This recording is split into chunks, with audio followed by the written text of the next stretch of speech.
Assalamualaikum warahmatullahi wabarakatuh. Salam sejahtera bagi kita semua. Salam Om Swastiastu, Namo Buddhaya, salam kebajikan. Selamat sejahtera bagi kita semua.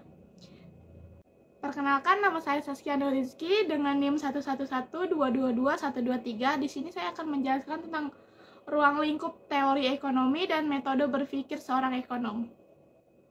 Ilmu ekonomi pada dasarnya adalah ilmu yang mempelajari tentang manusia dan interaksi di antara manusia. Seluruh manusia tanpa memandang gender, suku, bangsa, agama, pendidikan, status sosial, dan sebagainya, memiliki kebutuhan dan keinginan yang tidak terbatas. Saat satu kebutuhan atau keinginan terpenuhi, maka akan muncul kebutuhan atau keinginan berikutnya, demikian seterusnya. Di sisi yang lain, sumber daya yang dimiliki manusia untuk memenuhi seluruh kebutuhan dan keinginan tersebut adalah terbatas. Pembahasan ilmu ekonomi dapat didefinisikan sebagai suatu ilmu yang mempelajari bagaimana manusia membuat pilihan-pilihan untuk menggunakan sumber daya yang terbatas dalam rangka memenuhi kebutuhan dan keinginan yang tidak terbatas. Terdapat permasalahan pokok dalam perekonomian, yaitu masalah kelangkaan sumber daya. Masalah kelangkaan atau kekurangan sumber daya dapat terjadi disebabkan oleh ketidakseimbangannya antara kebutuhan individu atau kelompok masyarakat relatif tidak terbatas, sedangkan faktor-faktor produksi yang disediakan untuk menghasilkan barang atau jasa relatif terbatas. Oleh karenanya, masyarakat tidak dapat memperoleh dan menikmati semua barang yang mereka butuhkan atau mereka inginkan. Individu atau kelompok masyarakat perlu membuat dan menentukan pilihan. Barang atau jasa disebut langka jika memiliki harga yang harus dibayarkan. Jika seseorang ingin mendapatkannya, jadi hanya mereka yang memiliki cukup uang atau sumber daya yang dapat memperoleh suatu tersebut. Ada kebutuhan sumber daya manusia.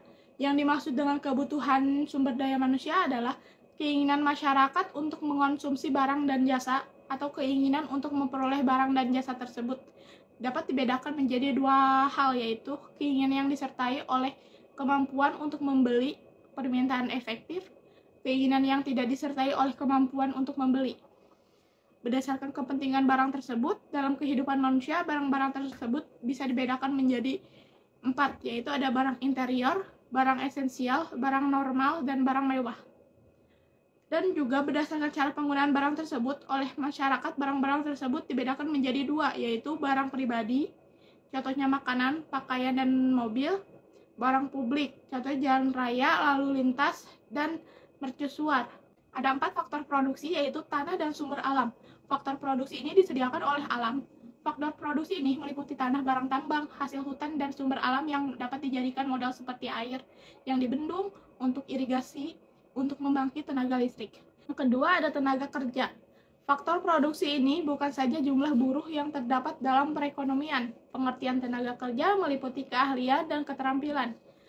Dari segi keahlian dan pendidikannya, tenaga kerja dibedakan menjadi 3 golongan, yaitu tenaga kerja kasar, tenaga kerja terampil, dan tenaga kerja terdidik. Yang ketiga ada keahlian keusahawan. Faktor produksi ini terbentuk keahlian atau kemampuan pengusaha untuk mendirikan dan mengembangkan berbagai kegiatan usaha. Keahlian keusahawan meliputi kemahiran mengorganisasi ketiga sumber atau faktor produksi tersebut secara efektif dan efisien, sehingga usahanya berhasil dan berkembang serta dapat menyediakan barang dan jasa untuk masyarakat. Yang keempat ada modal. Faktor produksi ini merupakan benda yang diciptakan oleh manusia dan digunakan untuk memproduksi barang-barang dan jasa-jasa yang dibutuhkan. Ada beberapa jenis analisis ekonomi. Yang pertama, analisis ekonomi deskriptif. Bisa digunakan untuk membuat beberapa pilihan yang logis dan rasional. Digunakan untuk pedoman pengambilan keputusan. Contohnya analisis ekonomi deskriptif jika kita ingin mengetahui penyebab kenaikan harga terhadap kenaikan produksi pangan. Dan juga teori ekonomi dapat menggambarkan sifat keterkaitan dalam kegiatan ekonomi. Dapat mendeskripsikan tentang peristiwa yang akan terjadi apabila suatu keadaan yang mempengaruhi mengalami perubahan. Selain itu juga, di dalam teori ekonomi dapat memberikan gambaran tentang beberapa sifat utama dari suatu ekonomi yang berjalan. Dan juga dapat melihat bagaimana sistem ekonomi berfungsi. Analisis dan ekonomi terapan pada umumnya disebut dengan teori kebijakan ekonomi, yang artinya cabang ekonomi yang meliputi beberapa kebijakan yang harus dilakukan untuk mengatasi permasalahan ekonomi. Analisis ekonomi terapan adalah analisis ekonomi yang digunakan untuk memecahkan suatu masalah tertentu. Biasanya ekonomi terapan akan memikirkan solusi terbaik yang tidak mengorbankan kekuatan ekonomi terlalu banyak. Analisis ekonomi terapan ini dalam perekonomian diantaranya dapat berfungsi sebagai dasar untuk merumuskan beberapa masalah kebijakan ekonomi. Dalam ilmu ekonomi ada pernyataan positif dan normatif. Pernyataan positif ialah jenis pernyataan objektif yang dapat diterima atau ditolak berdasarkan bukti atau fakta yang tersedia. Sedangkan pernyataan normatif adalah pernyataan subjektif. Pernyataan normatif biasanya berisi kata harus dan kata seharusnya, yang menunjukkan subjektivitas individu. Ekonomi normatif lebih mementingkan pertimbangan etika, moral, dan nilai untuk menentukan apa yang seharusnya.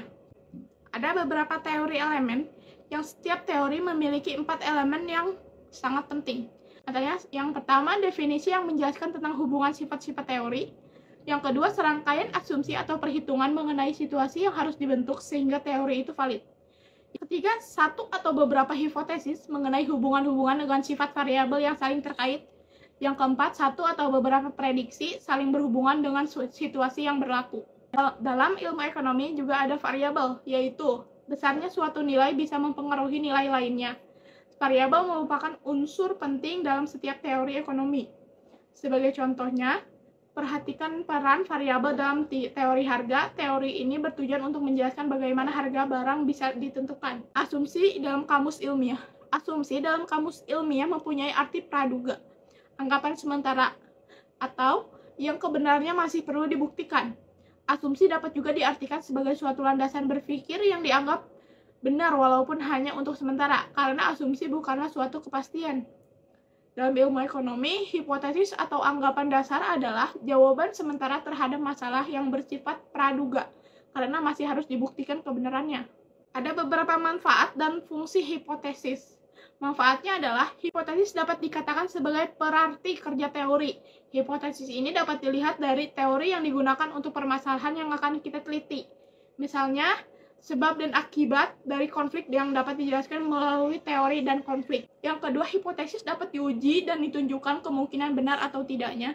Yang ketiga, hipotesis adalah alat yang benar adanya untuk memajukan pengetahuan, karena membuat ilmuwan dapat keluar dari dirinya sendiri, yang artinya hipotesis disusun dan diuji untuk menunjukkan benar atau salahnya dengan cara terbebas dari nilai dan pendapat peneliti yang menyusun dan mengujinya.